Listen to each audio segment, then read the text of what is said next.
आज मैं आया हूँ अपने ही शहर के एक तालाब के पास।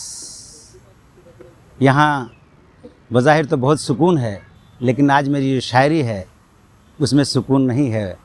वो हालात हाज़रा पर एक गज़ल है, हालात हाज़रा की कहानी है।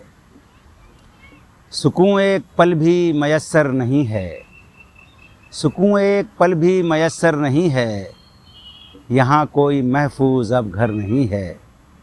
इसी को मैंने हिंदी में कहा था, सुकून एक पल भी मयस्सर नहीं है, सुरक्षित यहाँ अब कोई घर नहीं है। खुलेआम फिरते हैं कातिल शहर में, खुलेआम फिरते हैं कातिल शहर में, मैं कैसे कहूँ कि मुझे डर नहीं है। खुलेआम फिरते हैं कातिल शहर में, मैं कैसे कहूँ कि मुझे डर नहीं है।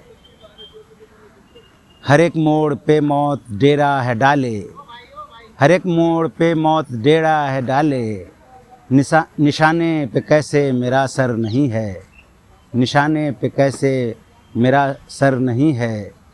नज़र अपनी बोलो कहाँ लेके जाऊँ, नज़र अपनी बोलो कहाँ लेके जाऊँ, खुशी दे कोई ऐसा मंज़र नहीं है, खुशी दे कोई ऐसा मंज़र नहीं है। गले मिलने की बात होती थी पहले, गले मिलने की बात होती थी पहले, पुराना ज़माना ये गौहर नहीं है, पुराना ज़माना ये गौहर नहीं है। सुकून एक पल भी मयस्सर नहीं है, सुरक्षित यहाँ अब कोई घर नहीं है, सुरक्षित यहाँ अब कोई घर नहीं है। शुक्रिया, अगले वीडियो में फिर मिलते हैं।